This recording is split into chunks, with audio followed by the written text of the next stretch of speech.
कुतुब बसल्यानंतर वेरावर हे railway station आहे आणि ते रेल्वे स्टेशनपासून अगदी 10 मिनिटाच्या अंतरावर सोमनाथ ज्योतिर्लिंग तिथे आहे आणि त्याच स्पॉटला आपण आलेलो आहे. आपण काल संध्याकाळपासून प्रवास करतो. सोमनाथ हे 12 प्रमुख म्हणजे जे पहिल्यांदा होते ते सोमनाथ काल संध्याकाळी 7:15 ट्रेनला आपण बांद्रा टर्मिनलला बसतो आणि तिकडनंच डायरेक्ट आमच्या दुपारी 1 वाजता रेल्वे स्टेशन आहे ते आलो आपण आणि तिकडनं आता सोमनाथ दर्शन घेऊ आणि आणखी जे काही महत्त्वाचे स्पॉट आहेत ते आपण दर्शन घेऊया.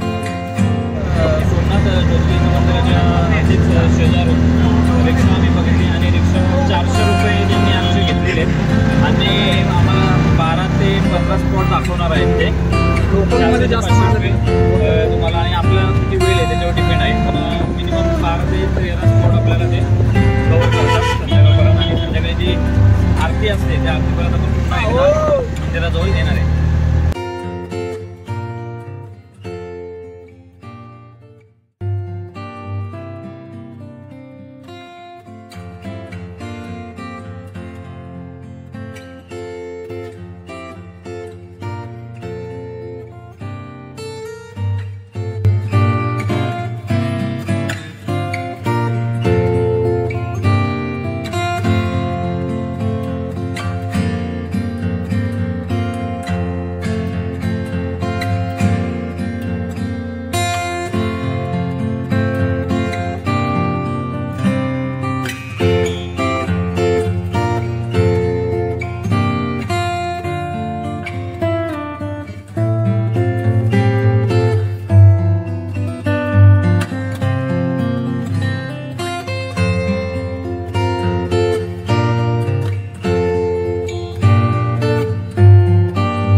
त्रिवेणी संगमाच्या अगदी शेजारी गीता मंदिर आहे आणि त्या गीता मंदिरामध्ये आपण दर्शन वगैरे घेतलं आणि आजूबाजूला परिसर बघा सुंदर असं लोकेशन आहे.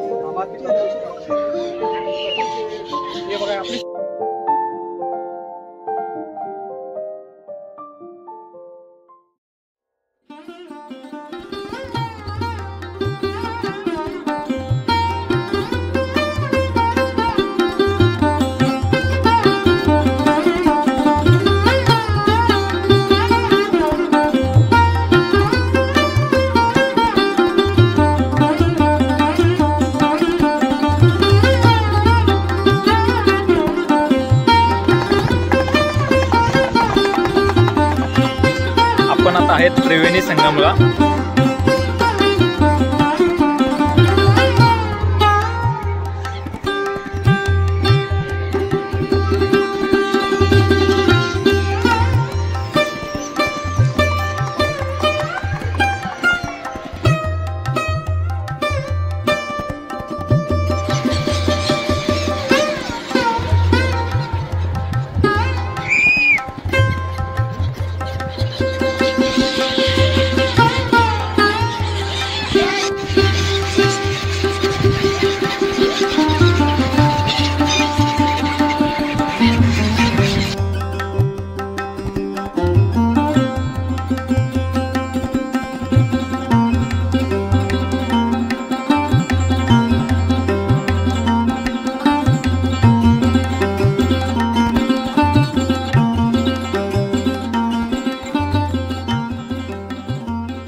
ज्या गोष्टीची कालपासून आपली जी प्रतीक्षा होती तेच म्हणजे बाबा सोमनाथ यांचंच आपलं आता दर्शन झालेलं आहे।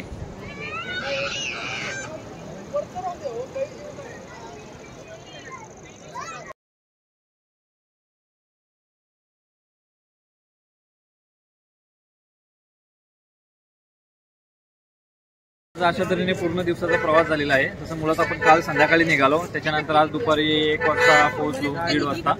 आणि सोमनाथ ज्योतिर्लिंग जे आपण पहिल्याच सुरुवातीलाच आपण म्हटलं की 12 ज्योतिर्लिंगांमध्ये पहिलं ज्याला मान आहे तेच म्हणजे सोमनाथ ज्योतिर्लिंग, त्याचं आपण दर्शन वगैरे घेतलं। बाकी त्रिवेणी संगम, त्याच्यानंतर गीता मंदिर, असे अनेक मंदिर आपण बघितले। खूप छान वाटलं। आणि त्याच्यानंतर आता आपण निघालो आहे गिरनार पर्वत, श्री दत्त महाराज यांचं जे स्थान आहे तिथे आपण निघालोय। आता आपण आहे वेरावळ रेल्वे स्टेशन इथे। सोमनाथ ज्योतिर्लिंगाचं दर्शन झाल्यानंतर आपण वेरावळ स्टेशनला आलो आणि वेरावळ स्टेशन पासून आपण आपल्याला गिरनार पर्वताची ट्रेक करायची होती। श्री गुरु दत्त महाराजांचं दर्शन घ्यायचं होतं, त्याच्यासाठी वेरावळ स्टेशन पासून तर जुनागड हे स्टेशनला आलो। हे जवळजवळ 1 ते 1.25 तासाचं अंतर आहे ट्रेनचं। आणि तिथे आल्यानंतर जुनागड स्टेशनला आल्यानंतर आपले गिरनार पर्वत आहे तिथपर्यंत यायला रिक्षावाले दिवसा 20 ते 30 रुपये चार्जेस पे करतात पर पर्सन। आणि नाईटला आपल्या बार्गेनिंगवर आपण करू शकतो, तसे 250-300 रुपये ते चार्जेस करत असतात। आता आपला प्रवास गिरनार झालेली आहे। चला, मित्रपरिवाराचा पुढे गेलाय, चला।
गिरनार पर्वतला आपण रात्री 1 वाजता चढाई सुरुवात केली ट्रेकिंग। आणि रात्री खूप अंधार होता, त्याच्यामुळं मग काय आपल्याला शॉट घेता आले नाही। जेवढे म्हणजे नीट येतील तेवढे घेण्याचा प्रयत्न केला। आणि सकाळी आम्ही 4:30च्या दरम्यानमध्ये पोहोचलो वरती मंदिराजवळ। आणि 6:30ला आरती झाली, त्याच्यानंतर अवघ्या 10 मिनिटातच दर्शन झालं। आणि आता पुन्हा पुढच्या प्रवासाला निघालोय।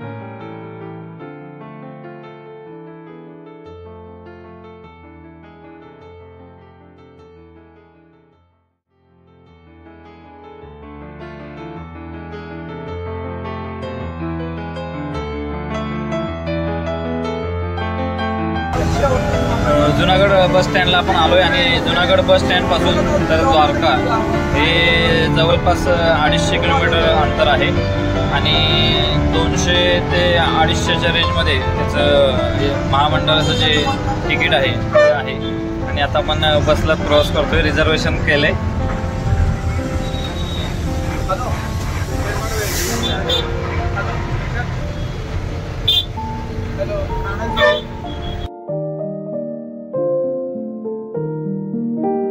जुनागड बस स्टँडवरून आपण निघाल्यानंतर आता द्वारकेत आहे आणि द्वारकेत यायला आपल्याला अंदाजे 2 वाजता आपण जुनागड बस स्टँडवरून निघालो आणि द्वारकेला यायला 7 ते 7:30 वाजले. 200 ते 250 किंवा 180च्या रेंजमध्ये बसचं सरकारी बसचं तिकीट आहे. आणि यायला आल्यानंतर आपण लगेच आता 9:30ला मेन मुख्य द्वारकाधीश जे मंदिर आहे ते बंद होतं आणि त्याच्यामुळे आपण आता निघालोय दर्शनासाठी. चला.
द्वारकाधीश मंदिर आहे हे सकाळी 6:30ला चालू होतं आणि रात्री 9:30ला बंद होतं. आपल्या मोबाईलला आतमध्ये एंट्री नसल्यामुळे आपण काही मोबाईल घेऊन जाऊ शकलो नाही, त्याच्यामुळे आतमधलं काही फुटेज घेता आलं नाही. आता सध्या तर मंदिर बंद झालंय. नागेश्वर 20 रुपये.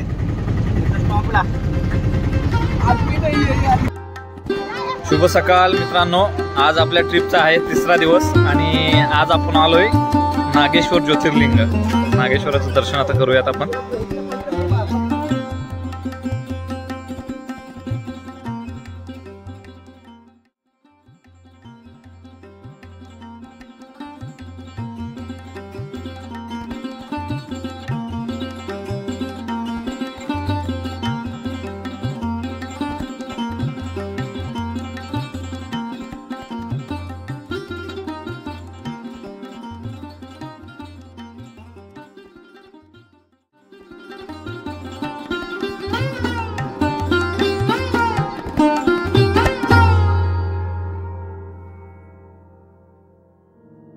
आता आपण आहेत नागेश्वर ज्योतिर्लिंगाच्या मंदिरासमोर अगदी आणि सुंदर असं अगदी 2 मिनिटातच आपलं दर्शन झालंय आणि सुंदर असं ज्योतिर्लिंग आहे. आणि आजूबाजूचा परिसर बघाल तर साईडला महादेवाची मोठी मूर्ती आहे. आपण आता त्याची व्हिडिओ घेऊच आणि मित्रांसोबत आता ते पण पूर्ण फोटोशूट चालू आहे त्यांचा.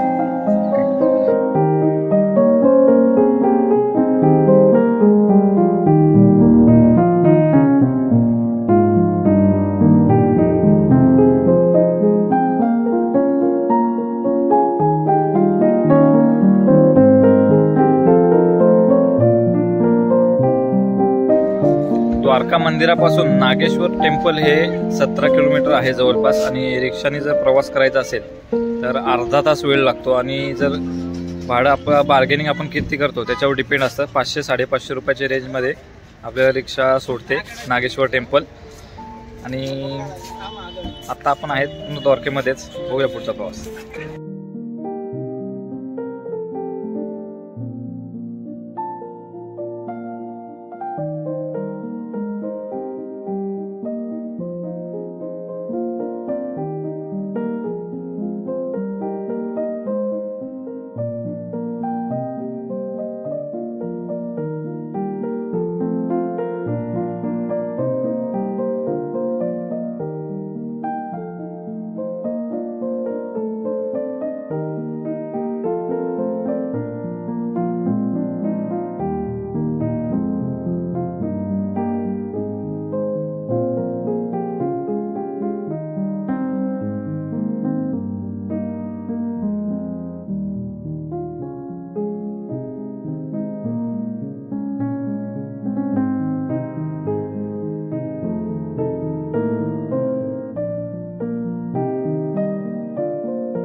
अशा तऱ्हेने आता आपला पूर्ण प्रवास संपलेला आहे आणि आता आपण मुंबईच्या दिशेने निघालेलो आहे. आता आपण सध्या आहेत द्वारका रेल्वे स्टेशनला.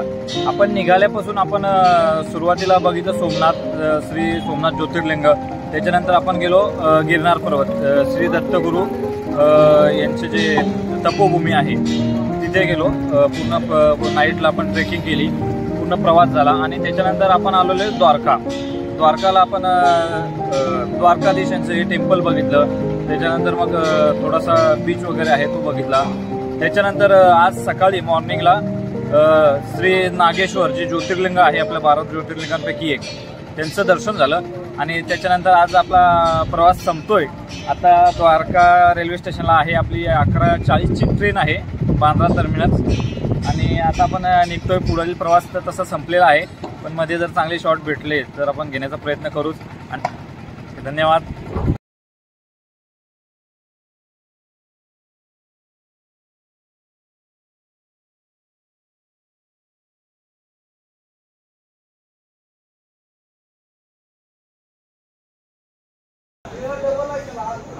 अशा तऱ्हेने संपूर्ण प्रवास आपला झालेला आहे आणि सकाळचे 4:24 झालेले आहेत आणि आपण आता आहेत दादर स्टेशनला. सुंदर असा प्रवास झालेला आहे. भेटूया लवकरच नवीन व्हिडिओमध्ये. तोपर्यंत धन्यवाद. Bye bye.